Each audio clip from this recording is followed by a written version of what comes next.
There is a kind of silence that the Sarathi have never learned to read. I have spent most of my adult life inside council chambers, treaty halls, and the gray ante-room spaces between them, where delegations pace and aides whisper, and the air smells of recycled oxygen and old ambition. I have watched the Velkari drum their secondary fingers on a polished table, in what their etiquette manuals call composure, and what is actually contempt, barely restrained. I have sat across from the Dravathi oligarchs, while they murmured to one another in a sub-dialect they assumed I could not follow.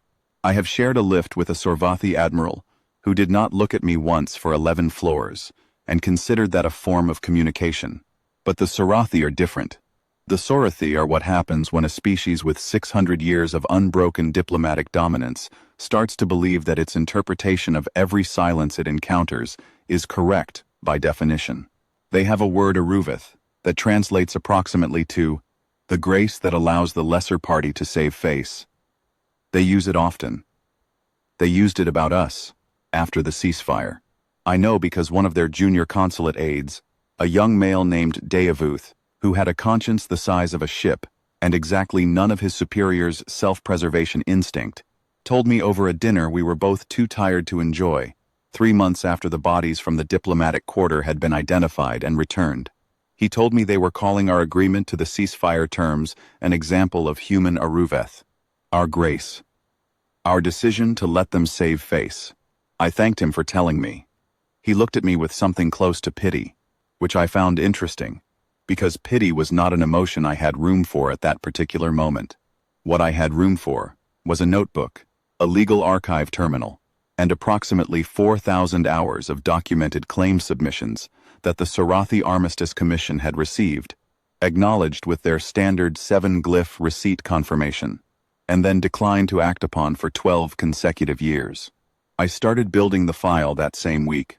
The Armistice Commission chamber on Sorvath Secundus is exactly what you would expect of a body that has been renewing the same set of accords every 4 years for half a century, without once having to renegotiate the terms in any meaningful way. It is vast, deliberately so. The ceiling vaults 3 stories above the central table, and the compact's 7 member state delegations sit in a curved arrangement that places the presiding chair occupied, on this occasion, by High Arbiter Thesson Vorvai of the first compact seat, at the geometric apex of the room's authority. The human delegation sits at the far end of the table, which is not the foot the table is curved, not rectangular, but the positioning means that when you look down the chamber toward the human chairs, you are looking into the light. When you look from the human chairs toward the presiding position, you are looking into mild shadow. I had been told this was an accident of the chamber's original construction. I had been told a number of things by the Sarathi over the years. I arrived 40 minutes before the session's scheduled opening, which is exactly what the protocol manual recommends. My aide, a young woman named Petra Vass, who had been with me for 6 years and who could read a room faster than anyone I had ever trained, carried the document case. She did not set it on the table when we sat. She placed it on the floor beside her chair, within reach, out of sight. We had discussed this. The Sarathi tend to evaluate what they can see. There was no reason to give them anything to evaluate before we were ready. The chamber filled in the 30 minutes that followed. The 7 member state delegations arrived, in order of compact seniority, which meant the first seat delegation, Vorvai's people, came last, and arranged themselves with the practiced ease of a body that had not had to rush to a table in living memory. An aide distributed the session agenda on physical printed cards, which is how the Commission has always done it and will presumably continue to do it until the building falls down. I read mine. It was what I had expected. Item 1. Renewal of the Mutual Ceasefire and Territorial Non-Aggression Accord. Item 2. Renewal of the Joint Trade Facilitation Framework. Item 3. Renewal of the Cultural Exchange Protocols. Each item was followed by the same note.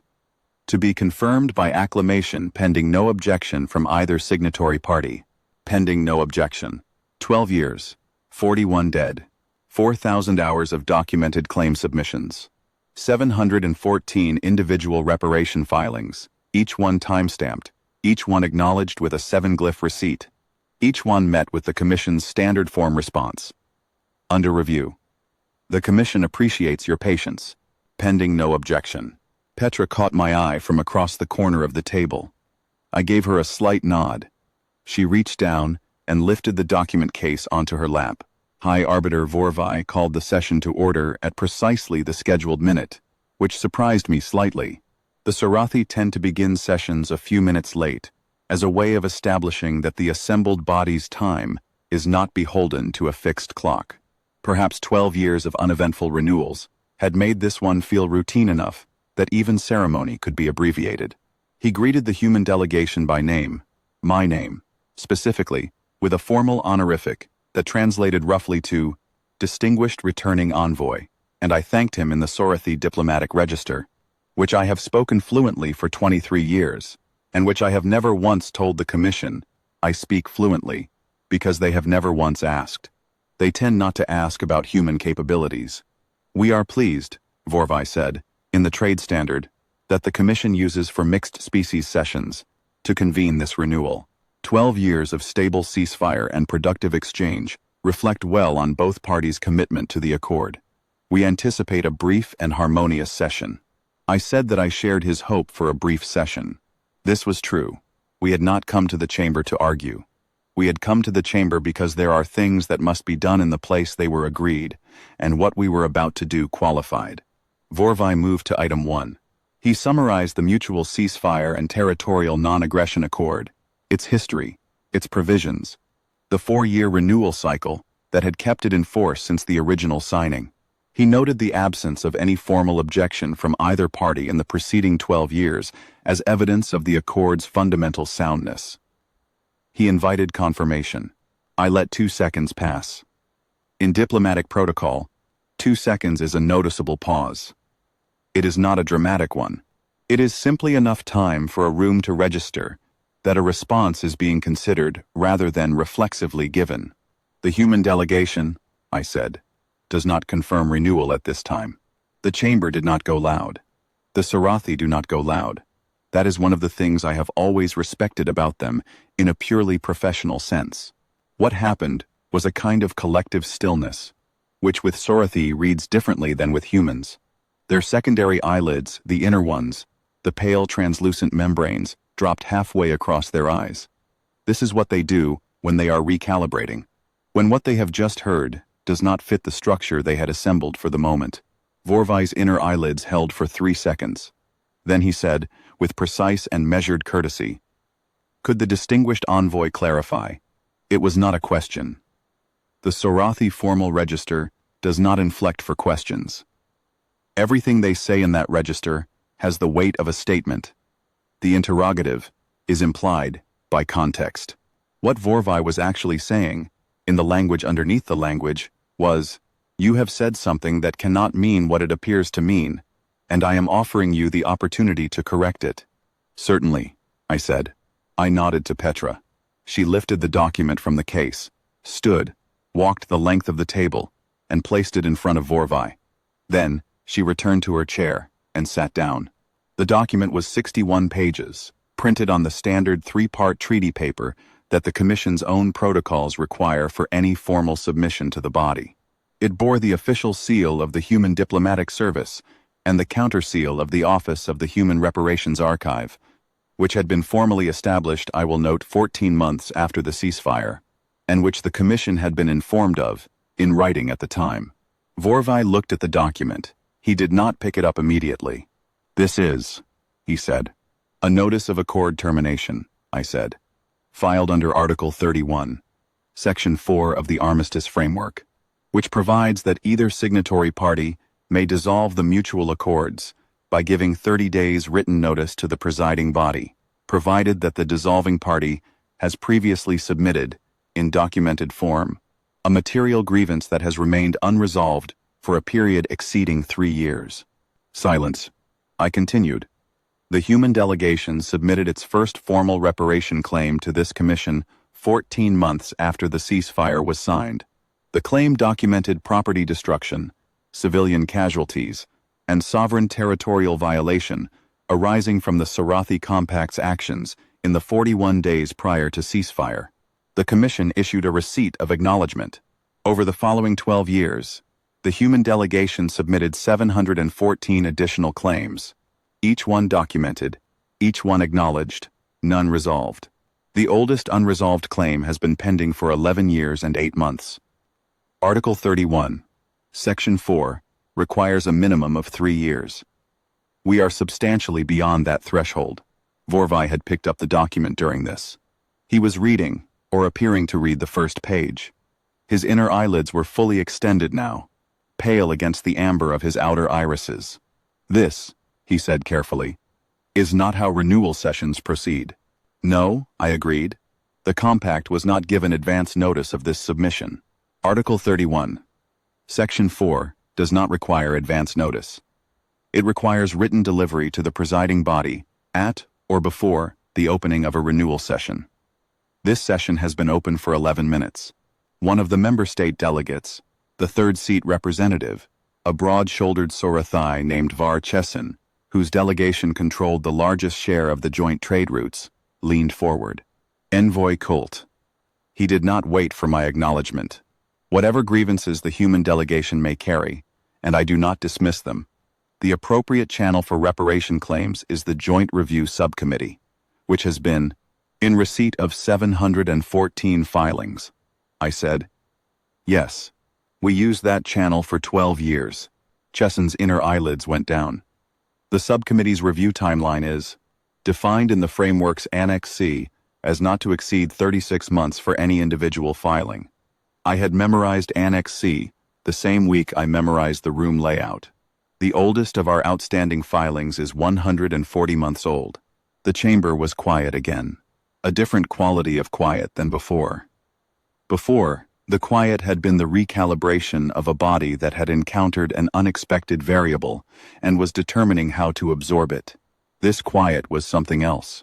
This was the quiet of 7 delegations, looking at 61 pages of documentation, and beginning, for the first time, to add the numbers that were in front of them.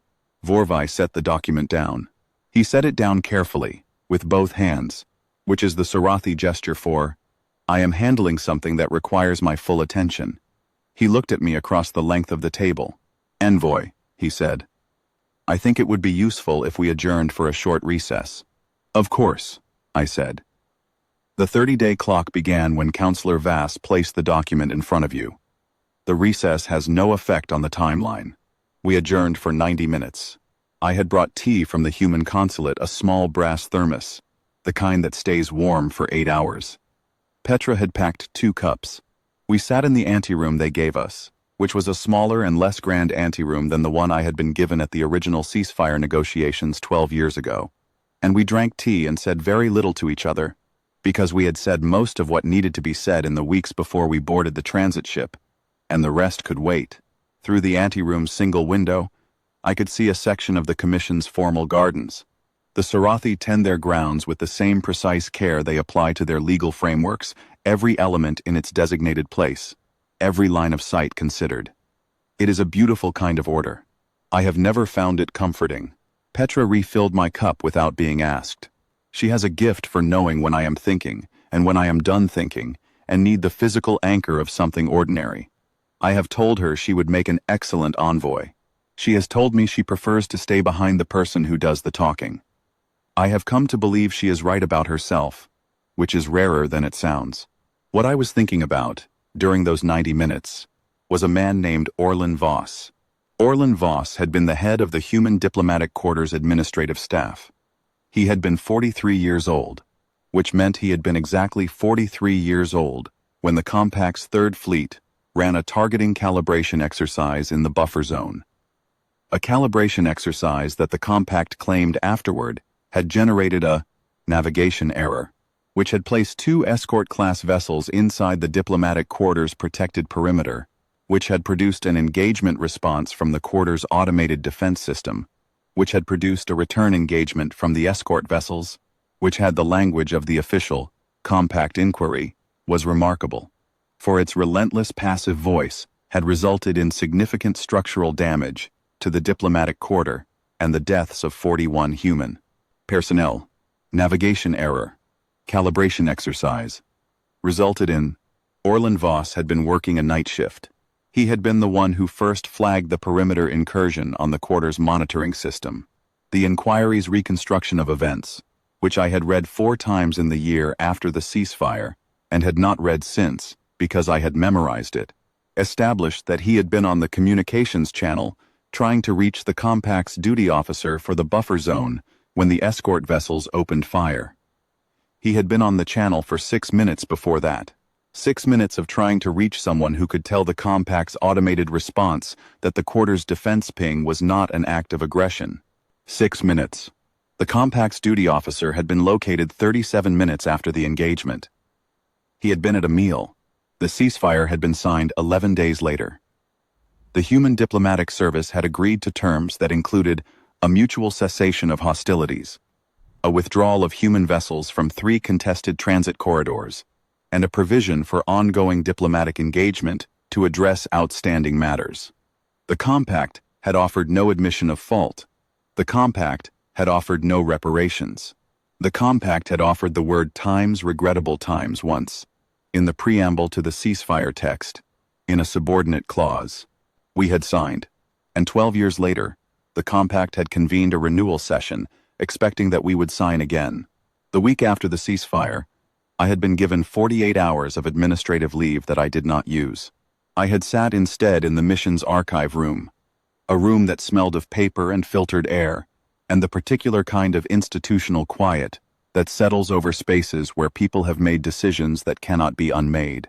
And I had read through the inquiry report 3 times, starting from the back each time, because starting from the back meant starting with the technical reconstruction rather than with the names.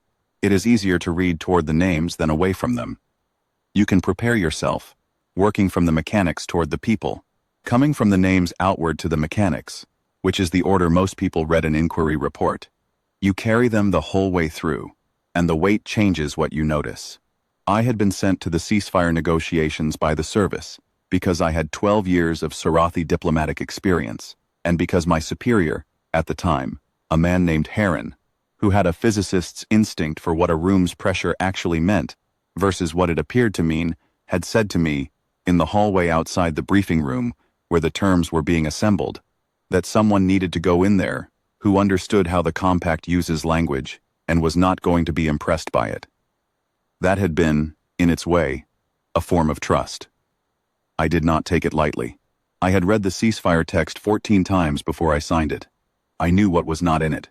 I had made a private list of what was not in it, and I had carried that list in my coat pocket for the entire negotiation, and I had looked at it 3 times a day, and when I signed the document I had been aware, with the specific clarity that comes with fully awake attention, that the list existed and that signing the document did not dissolve it.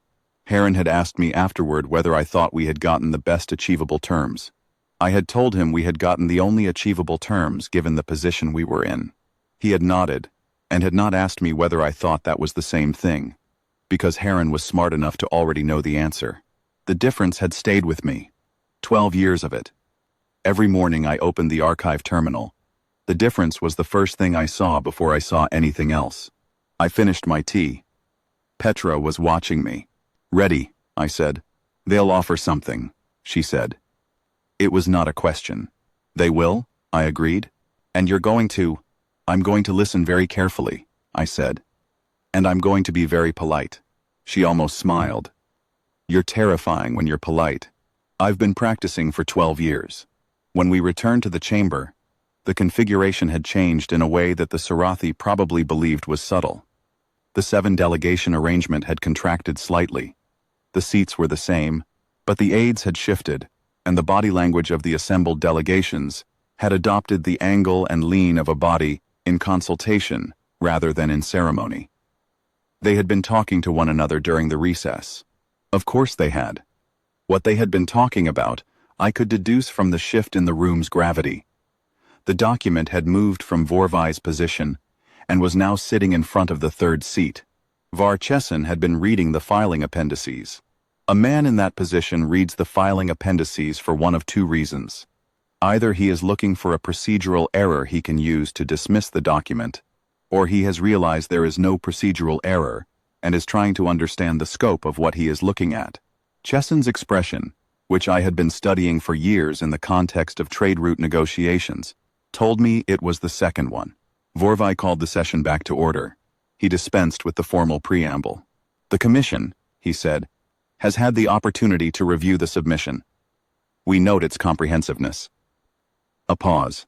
We also note that a number of the claims it references have been in the subcommittee's active review queue and have not been resolved due to resource constraints within the subcommittee's operational mandate. Resource constraints. I wrote nothing down. I have a habit of not writing things down in chambers. It gives the other party the impression that the words are not being logged, which is an impression I cultivate. The Commission, Vorvai continued, is prepared to convene an emergency session of the Joint Review Subcommittee within the next 30 days before the termination notice's effective date to address the outstanding filings as a priority matter. I looked at him. All 714. A fractional pause. The Commission is committed to a comprehensive review within 30 days. To begin within 30 days. The review itself, Article 31, Section 4, I said, does not provide for a termination notice to be suspended pending the initiation of a review process. It provides for the notice to be withdrawn by the filing party upon demonstrated resolution of the material grievances cited. Resolution, not review initiation. Vorvai's inner eyelids went down again. He looked at me the way I imagine mathematicians look at a proof that produces an answer they find aesthetically inconvenient. Envoy Colt, the fifth-seat delegate, a female named Savari Eth, who ran the Compact's cultural exchange portfolio, and who had, in my experience, more flexibility than the senior seats and less power to use it, leaned forward. I think there may be some room to discuss the framing of what resolution would require. The claims range significantly in complexity. Some are genuinely documented, I said. All 714 are documented in the filing appendices you're looking at. Liability assessments, evidence summaries, requested remediation amounts. We have been nothing but thorough. I let a moment pass. For 12 years, Savari Eth sat back. Chesson, the third seat, cleared his throat. This is not a Sorathi gesture.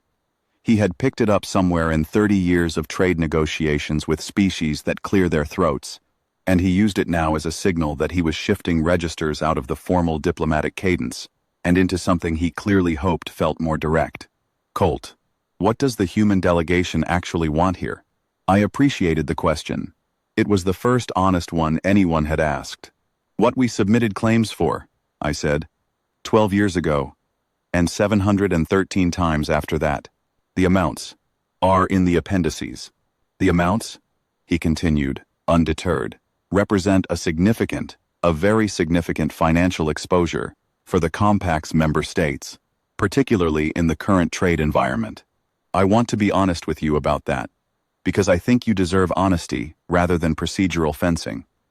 He glanced at Vorvai, who gave nothing back. The Compact's position, the internal position, the one we did not communicate well enough in the subcommittee's handling of these filings, and I acknowledge that handling was poor, was that the passage of time and the stability of the ceasefire had, in effect, produced a working resolution, that both parties had moved forward. I considered this for a moment. Orlin Voss, I said. Chesson blinked. I'm sorry. Orlin Voss. He was the head of administrative staff in the diplomatic quarter. 43 years old. He was on your duty officer's communications channel for 6 minutes trying to flag the perimeter incursion before your escort vessels opened fire. I looked at Chesson steadily. We moved forward. His name is on the 3rd page of the primary filing. It has been on the 3rd page of the primary filing for 12 years. I picked up my teacup, which was empty, and set it down. I would like you to tell me, Delegate Chesson, what working resolution looked like from his perspective. The chamber was quiet for a long time. Var Chesson, 3rd seat of the Sorathi Armistice Commission, a man who had been in diplomatic chambers for longer than I had been alive, looked at the table in front of him and did not speak for almost 15 seconds. This was, by any measure, a significant silence for a Sorathi diplomat. When he looked up again, something in his face had shifted, not softened exactly, changed in a way that I had not anticipated, and that I found, unexpectedly, harder to sit across from than the procedural fencing. "No," he said quietly. "We did not resolve that." "No," I agreed. "You did not." The session ended without a vote.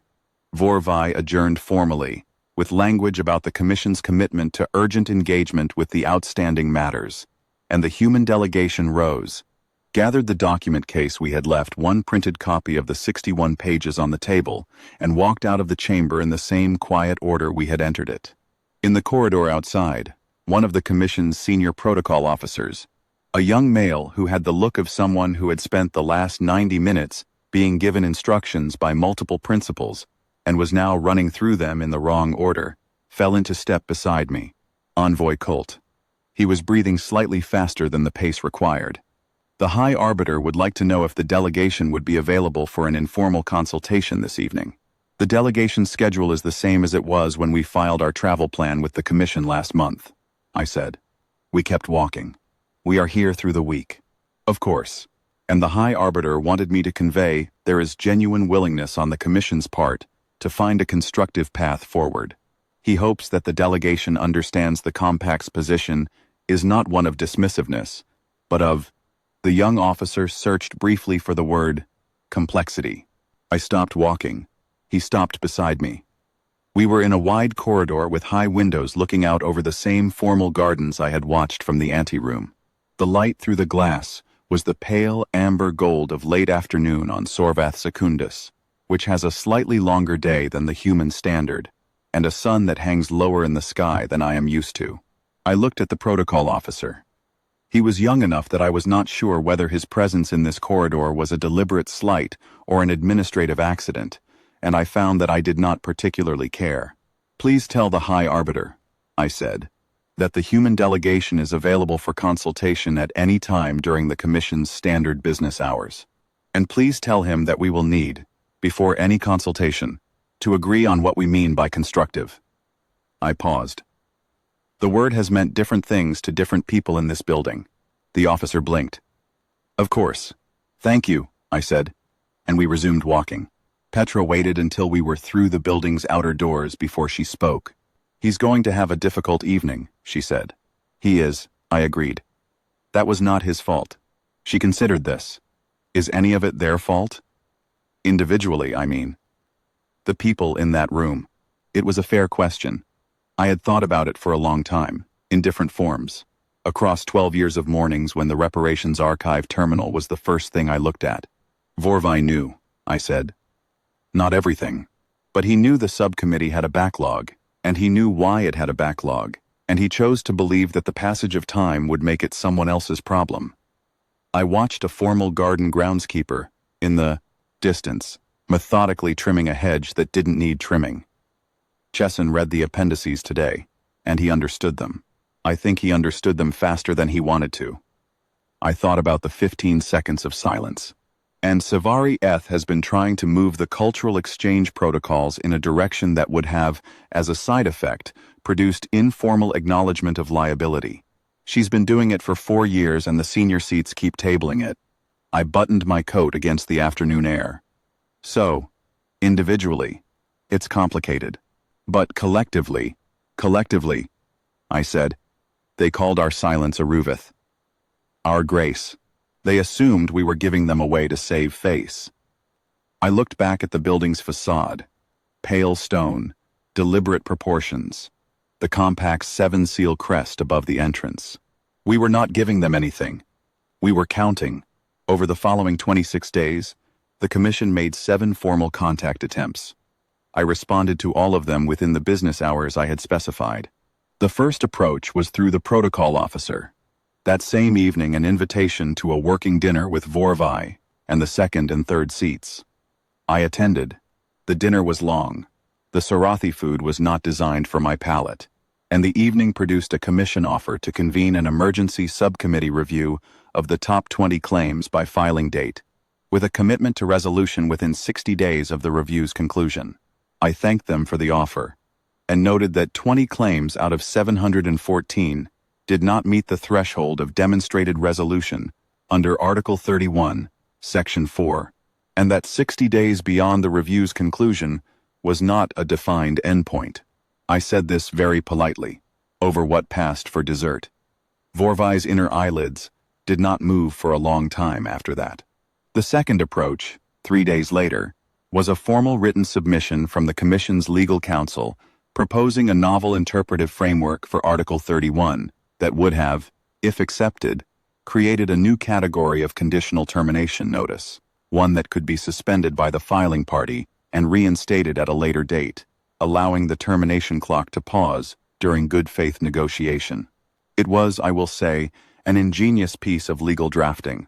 My response was a single paragraph, noting that Article 31 did not contain or imply any provision for conditional notices, and that the Commission's legal counsel was welcome to submit the proposed framework as an amendment proposal to the next full treaty review cycle, which was scheduled in 2 years. 2 years. 4 years after the termination notice's effective date. I did not point that out. It did not need pointing out. The third approach came from Savari Eth directly, which I had not expected. She requested a private meeting, not a commission meeting, not a session, a meeting between the two of us, in an informal capacity, as she put it, two people who have both spent a great deal of time in these rooms. I liked her for the phrasing. I agreed. We met in a tea room attached to the consulate district, which was technically neutral ground by the terms of the diplomatic quarter protocols that both parties had signed the same protocols. I noted to myself without saying that we're supposed to have protected the quarter 12 years ago.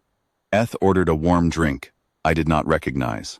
I ordered nothing, and then ordered water when the staff looked uncertain. I want to tell you something, she said, when the drinks had arrived and the staff had moved away. She spoke in trade standard, which surprised me. I had half expected her to attempt the more intimate register of a species' private language, but she was either too careful or too honest for that particular move. I pushed for resolution. 3 years ago, I brought a draft acknowledgement and remediation framework to the senior seats. Vorvai read it. Chesson read it. They said the timing wasn't right. I know, I said. She looked at me. The draft circulated, I said. Our mission staff tracks Commission internal communications that are submitted through the Joint Liaison System. I watched her expression recalibrate. We read it. We thought it was well drafted. And you said nothing. We submitted claim number 412 the following week, I said. It was time-stamped. The subcommittee acknowledged receipt. I set my water down. We were communicating through the channel that existed. Savari Eth looked at me for a long moment with her secondary eyelids, at a kind of half-mast that I had come to associate, over years of watching Sarathi faces, with a specific emotional state they did not have a direct trade standard translation for. The closest approximation I had ever found was something between recognizing and regretting simultaneously, in a way that makes both things heavier. What would it take? She said. I am asking you directly, as a person, not as a representative of the Commission. What would it actually take? I thought about Orlin Voss for the second time in a week. I thought about the 6 minutes on the channel. I thought about the day I had been handed the inquiry report and had sat with it in an empty conference room for an hour before I trusted myself to brief anyone. Full documented resolution of the outstanding claims, I said. The amounts are in the appendices. Formal acknowledgement of the Compact's responsibility for the deaths and damage in the diplomatic quarter, and a structural change to the buffer zone protocols that makes a navigation error of the type claimed in your inquiry's findings technically impossible, not procedurally prohibited, technically impossible. I held her gaze. That last one matters to me more than the money. The structural change, she said slowly. We can discuss the parameters, I said. We have engineers who have been drafting specifications for 4 years. They are very thorough people. 4 years, she said. We had a lot of time, I said. We thought we might need it eventually. She was quiet for a moment. Then, why file the termination notice now? 12 years is why now. And not 2 years ago, or 5 years ago, or at the first renewal session. It was the most direct question anyone had asked me since Chesson had said times, what does the human delegation actually want? I took it seriously. 2 reasons, I said. The first is evidentiary. It took us 8 years to document everything that needed documenting, and 4 more years to be certain the documentation would survive any procedural challenge the Commission's legal counsel could construct. The 61 pages we placed in front of Vorvai are not the summary. The summary is 61 pages. I waited a moment. The full archive is substantially larger. She absorbed this. The second reason, I said, is that at the first 2 renewal sessions, I still believed the subcommittee would act. At the first one, I was still giving the Commission the benefit of the doubt. At the second one, I was giving the process the benefit of the doubt. I looked at my water glass. By the third one, I had stopped giving anyone the benefit of anything. But the documentation wasn't ready. She nodded slowly. It was a human gesture she had adopted somewhere in her years of cross-species work, and she did it without seeming aware she was doing it. "I'll talk to the senior seats," she said. "I know you will," I said. "I hope they listen to you this time." On the 23rd day, the Commission submitted a formal counter-proposal. It was 63 pages. It addressed all 714 claims, with specific proposed remediation amounts. Drawn from a methodology that the Commission's actuarial staff had, I was informed, been working on in emergency session for the preceding 3 weeks. The amounts were low. They were not insulting, which surprised me slightly. The Commission had clearly given its actuarial people instructions to produce numbers that were defensible rather than contemptuous. But they were low, and the way they were low was instructive. The methodology applied a depreciation factor to property damage claims, filed more than 4 years after the incident, on the basis that the diplomatic quarters physical plant would have required routine capital expenditure regardless of the compact's actions. It applied a cross-market adjustment to the personnel liability figures that had the effect of valuing human life in the context of the Sorathi trade area rather than the human economy's own actuarial tables. And it treated 11 of the 714 claims as partially duplicative, a judgment that our own archive had anticipated and had pre-refuted in the filing appendices, which the Commission's actuarial staff had apparently not read with sufficient care or had chosen to read selectively. I read the 63 pages. Petra read the 63 pages. Our mission's legal analyst, a woman named Drusa Kahl, who had spent 8 of the last 12 years building our evidentiary archive and who had no patience for theatrical gestures in either direction, read the 63 pages and produced a margin-annotated copy that was slightly longer than the original. She delivered it to me with a look that communicated, with complete economy, everything she thought about the depreciation factor applied to property damage claims. I did not need the look. I had already formed the same view. We transmitted our response on day 25. It was 4 pages. It identified the methodology's specific points of divergence from the documented damage assessments in our filings, proposed a revised methodology based on the independently verified figures in our archive, applied that methodology to each of the 714 claims, and arrived at a total figure that was substantially different from the Commission's number. The Commission's legal counsel transmitted a response that same afternoon. It said the revised figure was not acceptable. I transmitted a response the following morning that said we understood, and that the termination notice remained in effect, with 4 days remaining on the clock. On the morning of day 29, Vorvai requested a direct meeting. Not through a protocol officer, not through a formal submission. He requested it personally, in a brief written message that was shorter and less ornamented than anything I had received from him in 12 years of official correspondence. I agreed. We met in a conference room on the Commission's neutral wing, a room I had been in before, for different meetings, with different configurations of pressure. The room had not changed. The views through its windows were the same formal gardens, slightly overgrown in one corner since the last time I had been here. The groundskeeper's attention apparently stretched thin.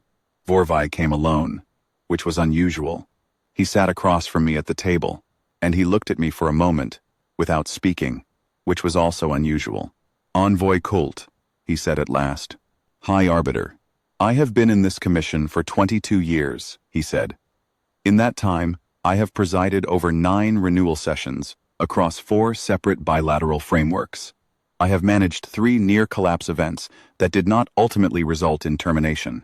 I have negotiated 2 restorations of frameworks that had lapsed.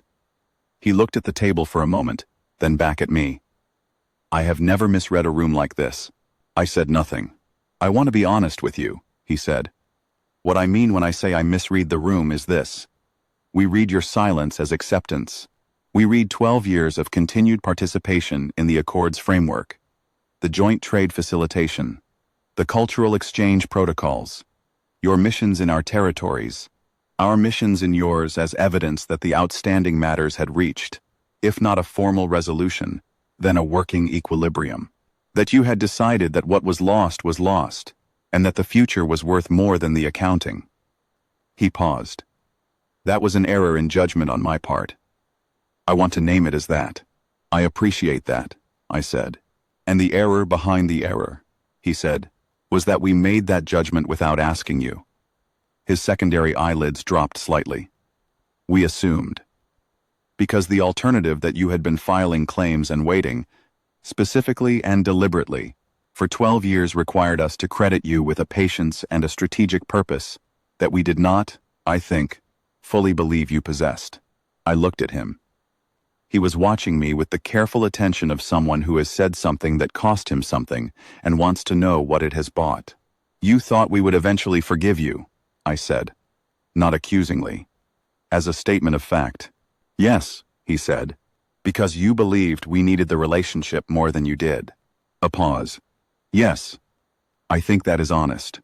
We do need the relationship, I said. We came to this table 12 years ago, and we signed the ceasefire because the relationship was worth something to us. It still is. I looked at the window, at the gardens. But we have never, in 12 years of maintaining this relationship, stopped believing that the 41 names on page 3 of our primary filing deserved more than a word in a preamble subordinate clause. I looked back at him. The silence you misread was not forgiveness. It was the time it took us to make certain that when we came back to this table, nothing we said could be dismissed. Vorvai was quiet for a long moment. What would you need, he said finally, to withdraw the notice? What I told Delegate Eth, I said. Documented resolution at the figures in our revised methodology. Formal acknowledgement. The structural buffer zone change. The figures are, there is a gap between your figures and ours. There is, I said. The gap is documented in our response transmission. So is the methodology. Your actuarial staff and ours should be able to find the figure that the evidence supports. That is what actuarial staffs are for. He looked at me for a moment, and something passed across his face that I did not have a Sarathi word for, but that I recognized. You built this for 12 years, he said. We did? I said. You were always going to bring it here. We hoped we wouldn't have to, I said. At every renewal session, I hoped the subcommittee would have moved. When it hadn't, I added to the archive, and hoped again. I folded my hands on the table. We are not inflexible people, Vorvai. We did not come here looking for a war. We came here because 41 people deserve to have their names mean something, and because the only language this body has ever taken seriously is documentation. I held his gaze. So we documented. The final agreement was signed at 22 minutes past the 30th day's noon, which meant it was signed with 6 hours and 38 minutes remaining on the termination clock. It was not everything we had filed for. It was substantially more than the Commission's initial counterproposal. The methodology gap had been closed by 3 days of actuarial staff sessions that Druce Call attended in person, and from which she emerged on the 3rd day with the specific expression she wears when she is satisfied with a number, and will not admit it openly. The formal acknowledgement was in the text, in the operative clauses, not a subordinate clause in a preamble. The buffer zone structural modification was in an attached technical protocol, co-signed by the Commission's Chief Infrastructure Officer and by the 2 engineers from our mission who had been drafting specifications for 4 years. Vorvai signed. The 7 member state delegates signed. I signed. Petra countersigned, as witness. She signed with the particular quality of stillness she has when she is controlling her expression. When the signing was complete, and the sealed copies were distributed, and the Commission's session formally closed, I gathered my materials and stood. Vorvai stood as well. Across the length of the table, that long, curved table, in its chamber of vaulted ceilings and calculated sightlines, we looked at each other. "Envoy," he said, "I would ask you one thing. Ask, did you ever consider that you might lose?